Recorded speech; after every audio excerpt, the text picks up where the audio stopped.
Kanchipuram వకుడా silks నాణ్యత మా ప్రాధాన్యత. మదీనాగూడ, మియాపూర్, హైదరాబాద్ లో త్వరలో శుభారంభం.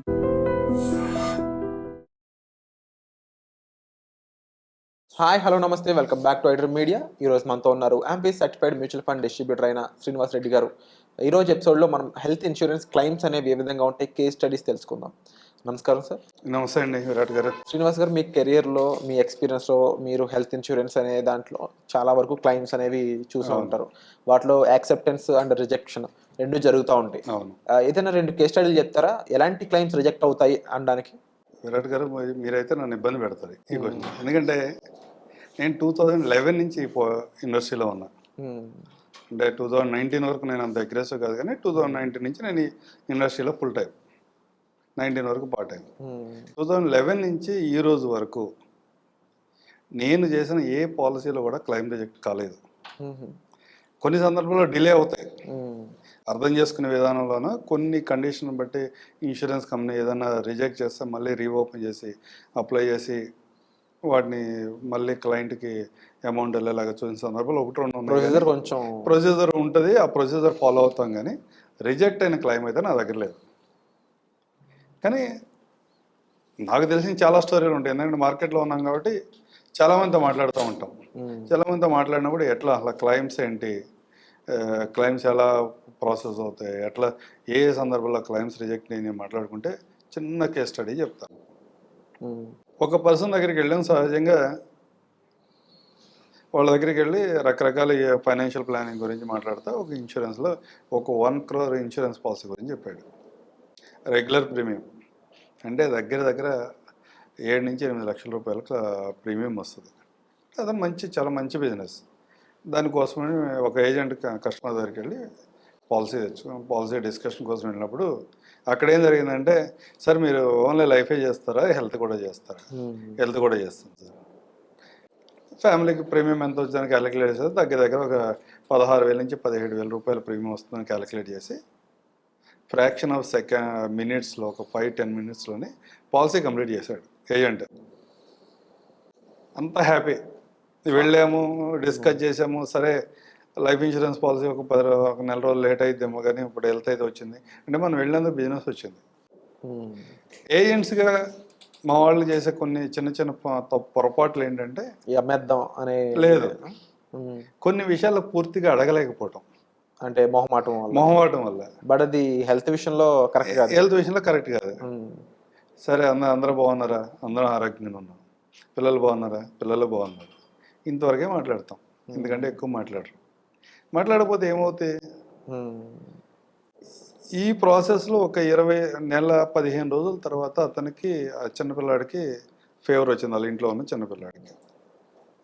హాస్పిటల్లో అడ్మిట్ అయ్యారు.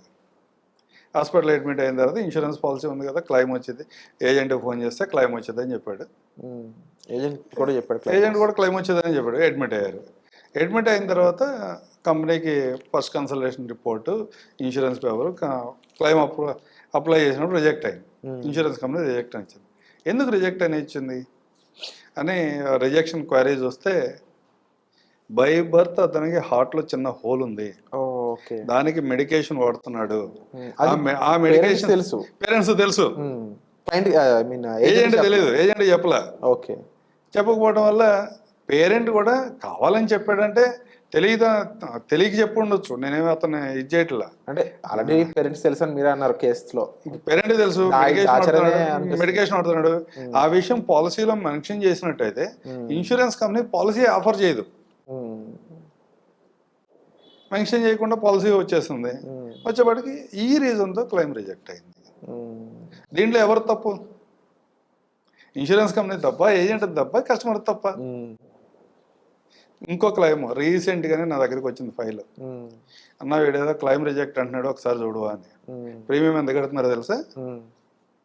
దగ్గర వైఫ్ అండ్ హస్బెండ్ కలిసి ₹1,00,000 ప్లస్ ప్రీమియం కడుతున్నారు ఇయర్లీ. 4 సంవత్సరాల నుంచి పే చేస్తున్నారు. 4 లక్షలు పే చేశారు. ఇవాళ నీ రీప్లేస్మెంట్ నాకు హాస్పిటల్కి వెళ్తే డైరెక్ట్గా క్లైమ్ రిజెక్ట్ అయింది. ఎందుకు రిజెక్ట్ అయింది అంటే, పాలసీ కాపీలో ప్రీ ఎగ్జిస్టింగ్ కండిషన్స్ ఏమీ మెన్షన్ కాదు. అతనికి బీపీ ఉంది, షుగర్ ఉంది, లేదా హైపోథైరాయిడిజం ఉంది. ఇవేమీ మెన్షన్ కాల. ఎప్పుడో ఒక 20 సంవత్సరాల క్రితం ఒక చిన్న యూట్రస్ రిమూవల్ అనే ఆపరేషన్ కూడా జరిగింది. ఓకే. అవి కూడా మెన్షన్ కాల. డైరెక్ట్గా 4 years నుంచి ఉంది పాలసీ అనగానే నా బట్టి వాళ్ళు ఎవరైనా వెళ్ళండి సార్, క్లెయిమ్ వస్తుంది, మీకు ఇబ్బంది ఏమీ లేదు, knee replacement 2 years or 3 years waiting period, 4 years కాబట్టి వెళ్ళండి వచ్చిందని చెప్తారు. హాస్పిటల్కి వెళ్ళినాక డైరెక్ట్గా ఇన్సూరెన్స్ కంపెనీ కూడా రిజెక్ట్ చేశాడు. ఎందుకు రిజెక్ట్ చేశారు అంటే ఇదే కారణాలు. ప్రీ ఎగ్జిస్టింగ్ కండిషన్ ఏమీ పాలసీలో మెన్షన్ చేయలేదు. డాక్టర్ గారి దగ్గరికి వెళ్ళినప్పుడు ఎవరు అబద్ధం చెప్పరు. మనకున్న ప్రాబ్లమ్స్ అన్నీ కూడా గుర్తు లేని కూడా గుర్తు తెచ్చుకుని మరీ అన్నీ అక్కడ చెప్పేస్తాం కదా. అవన్నీ డాక్టర్ గారి దగ్గర మీరు ఏమైతే చెప్తున్నారో, ఏ మెడికేషన్ అయితే ఇంతకుముందు వాడారో, ఏ సర్జరీస్ అయితే జరిగినాయో పొరపాటును కూడా మర్చిపోకుండా ఇన్సూరెన్స్కి అడ్వైజర్ కూడా చెప్పినప్పుడు మాత్రమే మీ క్లెయిమ్స్ వస్తాయి. అట్లన్నీ చెప్పకుండా పాలసీ తీసుకున్నారు. ఇప్పుడు అక్కడ పాలసీ తీసుకుంటాం కాదు, ఇది పాలసీ చేసేటప్పుడు కూడా ఎవరు కూడా అతను ఏం అడగలేదు, సార్ ఇక్కడ సైన్లో పెట్టండి. ఈవెన్ కస్టమర్ని అడిగినా అతను చెప్పేవాడు. అతను కూడా ఎవరు ఏం అడగల. ఒక బ్యాంక్లో తీసుకున్నారు పాలసీ, సార్ సైన్ పెట్టండి, ఆటో డెబిట్ అవుతుంది, అకౌంట్లో డబ్బులు ఉన్నాయి వెళ్ళిపోతాయి, అయిపోయింది. 4 years తర్వాత దానికి యూజ్లెస్ అయింది. దానికి ఎవరు బాధ్యత వహించాలి? ఇన్సూరెన్స్ కంపెనీనా, ఏజెంటా, కస్టమరా?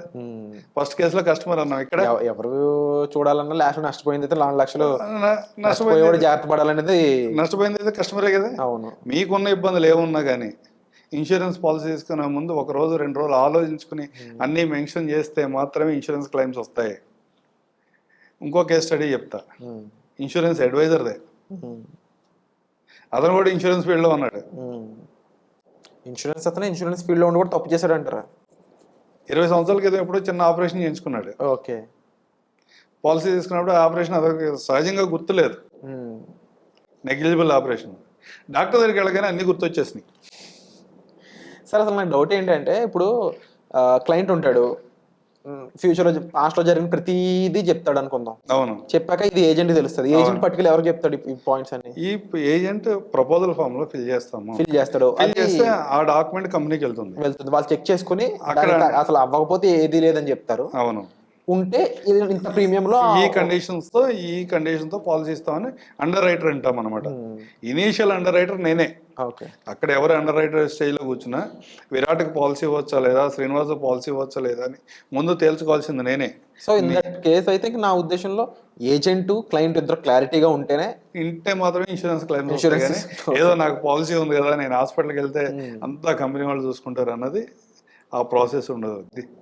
ఈ విధంగా మీరు క్లెయిమ్స్లో కనుక ఎక్కడైనా ఇబ్బంది పడుతుంటే అసలు మనం పాలసీ తీసుకునే ముందు మన పాలసీలో ఏ కండిషన్స్ అన్ని మెన్షన్ చేసాము, ఏవే కండిషన్స్ మెన్షన్ చేయలేదు, ఈ కండిషన్స్లో మీరు పాలసీ తీసుకున్నట్లయితే, ఈ కండిషన్స్లో మెన్షన్ చేయకుండా పాలసీలు ఎవరైనా తీసుకుని ఉన్నట్లయితే ఒక్కసారి మీ అడ్వైజర్ని కనుక మళ్ళీ కలిసి ఇవన్నీ పాలసీలో మెన్షన్ చేయమని చెప్తే అతను మెన్షన్ చేస్తారు.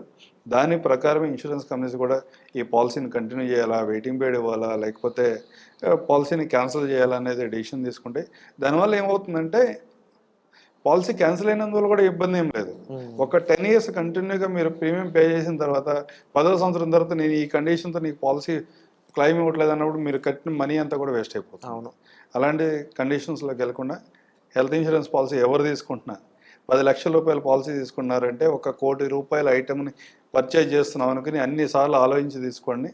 దానివల్ల మీ భవిష్యత్తులో ఏదైనా పొరపాటు జరిగి ఏదైనా పొరపాటున మెడికల్ ఎక్స్పెన్సెస్ కోసం ఈ పాలసీని ఉపయోగించుకోవాల్సి వస్తే కనుక అది మీ ఫైనాన్షియల్ దెబ్బతీయకుండా ఉండాలి. అలాంటి పాలసీలు తీసుకోండి. తప్పకుండా మీరు ఒక ఐ ఓపెనింగ్ మెసేజ్ ఇచ్చారని చెప్పొచ్చు. క్లయింట్ ఏజెంట్ చాలా క్లారిటీగా ఉన్నట్లయితే అనుకున్న ప్రొసీజర్ సఫలీకృతం అవుతుందని చెప్పొచ్చు. సో దీనికి సంబంధించిన డౌట్స్ ఉన్నాయి మీరు సార్ని సంప్రదించవచ్చు. వచ్చే ఎపిసోడ్లో మళ్ళీ కలుద్దాం. Thank you so much sir. Thank you.